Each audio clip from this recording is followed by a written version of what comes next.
Dr. Jefferson? Yes, you may enter. How you doing, Doc? I'm Brett. Dr. Jeffrey Jefferson. You can call me Jeff. All right, sir. Okay, you're Bradley. We spoke on the phone about your anime porn addiction. No, I don't have an anime porn addiction, man. That ain't me. Brett. No, Bradley. Brett. Brett. I'm your 3:30 appointment, man.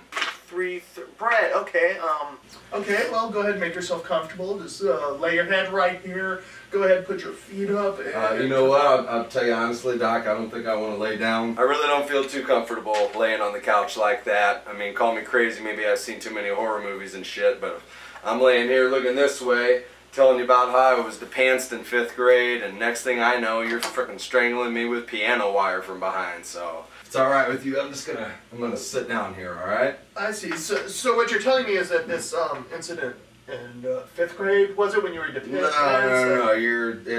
that's irrelevant. That has nothing to do with why I'm here, sir. Okay, why don't you just relax and, explain to me why you are here.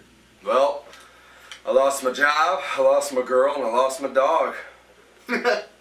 Sounds like a country song. You know what I'm saying? I don't get it at all. I don't like that country, twangy, redneck bullshit. Okay, Doc? I only like 2 kinds of music, man. Rock and hard rock. Okay, I understand, but speaking of music, would you care for any ambience? We have waterfalls. I don't want none of that Nile. sissy shit. Let's just get down to the bottom of it here, okay? I understand. Whatever's more comfortable for you. Why don't you go on ahead and explain? Let's start with the job. Alright, well, okay. I was the soda delivery man. I don't know if you know, but it ain't a glorious job, and it kind of sucks because, you know, when you're one of those beer delivery guys, everybody's like, oh, hey, beer man, what's up, beer man? You're my buddy. You just throw all that stuff in my trunk, and everybody loves it, and the girls in the dairy give you free little cheesecakes and all this shit. But when you're the soda man bringing Sprite into a Schnucks at the frickin' crack of dawn, nobody gives a shit about you. It's like, hey, soda man, why don't you get out of the way for the beer guy? I mean, and I'm making less money, but we're all carrying the same weight. I mean, it's all liquid, but mine doesn't get you fucked up, so nobody gives a shit about me. I mean, so nobody respects me, that's fine, but I'll tell you what, my life started to turn around because there was one woman who respected me. And I guess this all intertwines, because, well, how do I explain here? See, I had the hospital route. It was a Tuesday-Thursday route from about noon to 12:30. I'd get to this little cafe shop right by the ER and bring in the sodas, you know, normal deal. Except for this one day, I came in and there she was. She was just about the prettiest thing I ever did see. And what made it really special more than anything is when I looked over, there she was. She was eating a Club Riviera sandwich. And I don't know if you know what Club Riviera is. It's basically a Philly cheesesteak, but it's on rye bread and it's got pickles. Anyway, she's having her Club Riviera. And there she is with a little liter bottle, 20-ounce bottle of Diet Coke. But what really makes that special more than anything, is that she had an actual lemon wedge in her Diet Coke bottle. I thought I was the only one that put a lemon wedge in their Diet Coke. So, you know, I got a big kick out of it, went over there and talked to her, and, you know, found out she was a nurse in the ER, and boy, we just hit it off. So fast forward a few months, everything's great. We moved in, got a dog together. You know, we basically started a family, man. It was good. It was really good. Oh, I'm sure. That must have been really exciting for you. I'm assuming for the first time in your life to find someone who actually cared about you or showed some affection. Well, that probably distracted you from your complete failure in your career department. I wouldn't go that far. Oh, okay, so go ahead. Why don't you tell me what happened next? Everything was fine. That was until the holidays came. Fucking holidays. Yes. During the holidays, the suicide rates double. They call it SAD. Seasonal Affective Disorder. Okay, well anyway, so it's the holiday season, and during the holiday season, us delivery guys, we work a lot of long hours delivering a lot of soda to all these gas stations and groceries. You know, I'm spending, shit, 10, 12, 14 hours a day lugging in soda to grocery stores and gas stations all over the town. So I got home late that night. I'm covered in snow. I mean, my cheeks are still red and rosy from the wind beating down on them. Guess she didn't hear me out the door. Hell, even the dog didn't bark.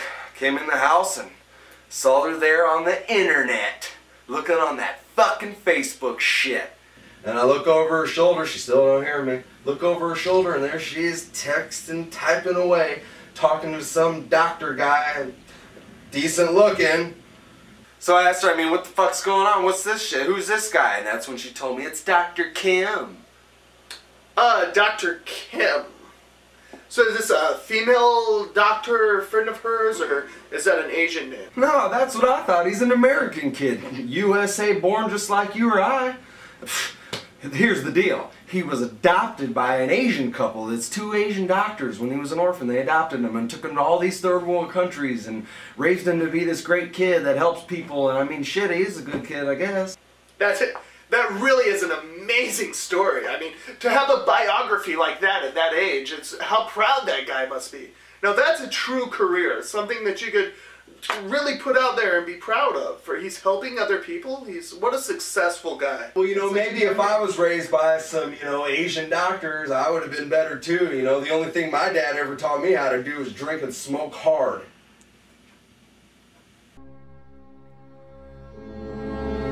Okay, so after the Dr. Kim... Yeah, so after I saw the whole Dr. Kim shit on Facebook, I mean, all trust was gone from then on. I mean, love was gone, affection right out the window. We didn't talk anymore. Things were just turned to shit. And then it got really bad. It was, I guess, the day before Christmas Eve. That was one of my really long days, about 18 hours. And it just so happened to be the day, too, that I had my Thursday route at the hospital. And it was about 12:30, just like usual. So I walk into the cafe, got snow all over my face, I look like Santa Claus, my cheeks are so red from the wind, just beat me all day. I walk in and what do I see?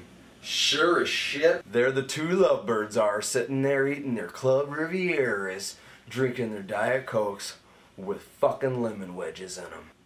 Well, you can imagine, I fucking lost it, man. I fucking lost it. I didn't fucking kill anybody, but I fucking lost it. I didn't know what else to do. I started clamming up inside like, well, what can I do? What can I do?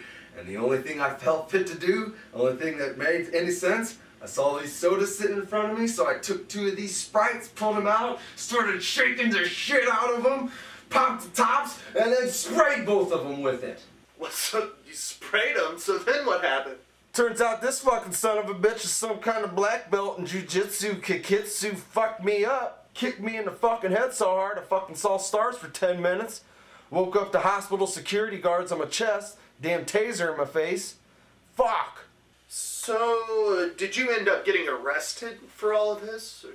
No, the lovebirds didn't press any charges on me. I guess they figured it was a mutual assault. You know, I guess he got the better of me. I sprayed soda on him, but the fucker kicked me in the head so hard I had a lump for a week.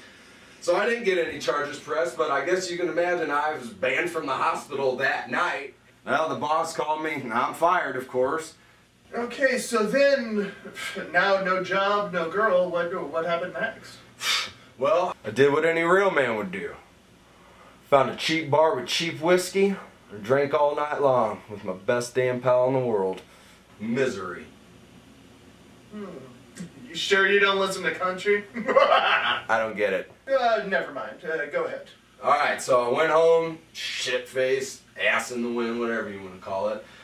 It's probably about 3 or 4 in the morning, and by the time I get in the apartment, man, she had all her shit out of there. Hell, she even took old Red.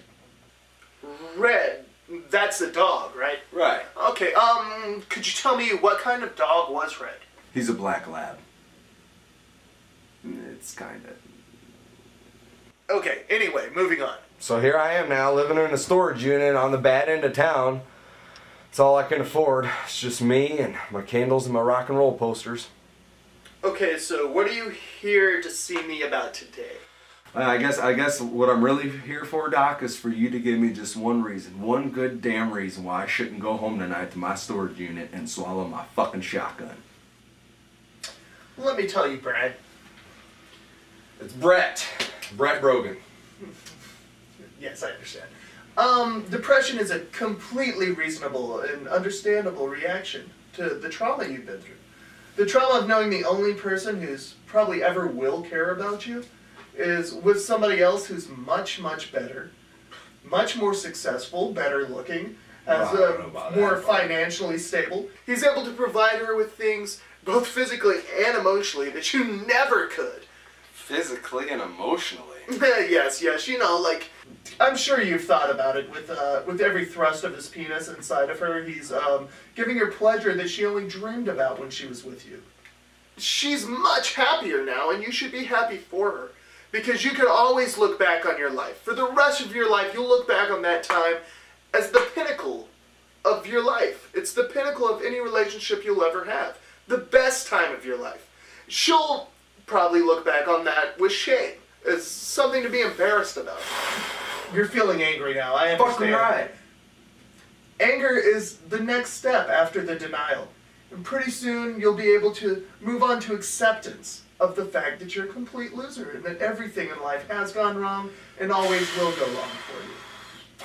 But first thing you have to do is learn more responsible coping mechanisms. Because you mentioned something about drinking whiskey. Damn right. And that's one way of self-medication. And I also caught you, said your old man taught you to smoke and drink. Fuck right. It's possible that this depression is hereditary.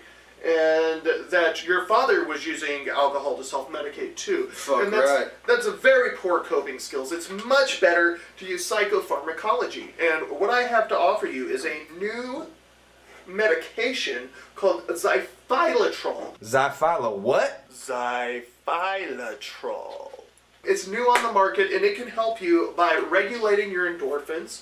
It balances your dopamine and serotonin levels to help you deal with the fact that your life is so terribly, terribly depressing, and probably won't ever get much better. This shit ain't gonna make me all crazy where I'm sitting there having diarrhea while I'm puking at the same time, you know what I mean? In and out both ends.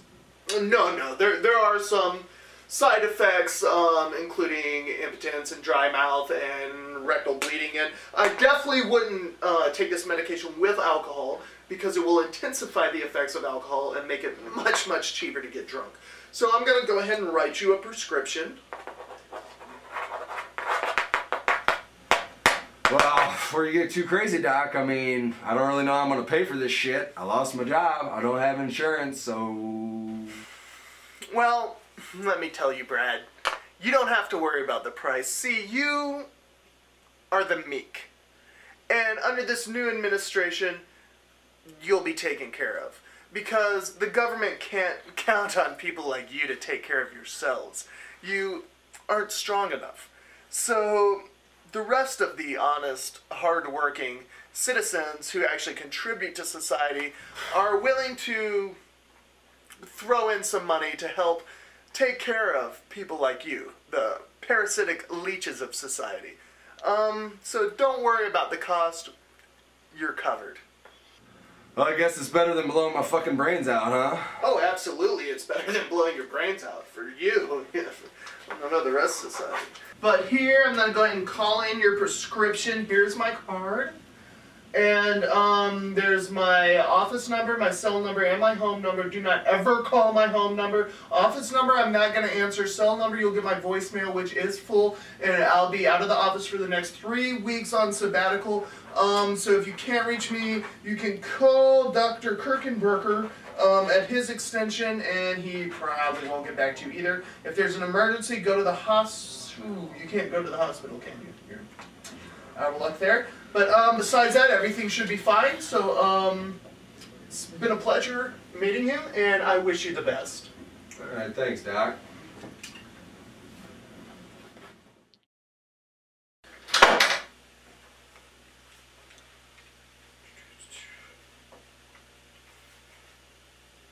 Hey, yes.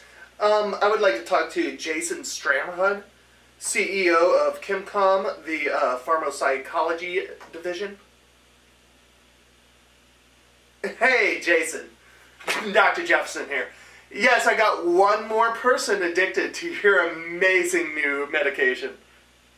That's right. So, check's in the mail, right? Okay. What? Alright, I'll tell your wife that you said hi. Alright, see you on the courts, you jackwagon.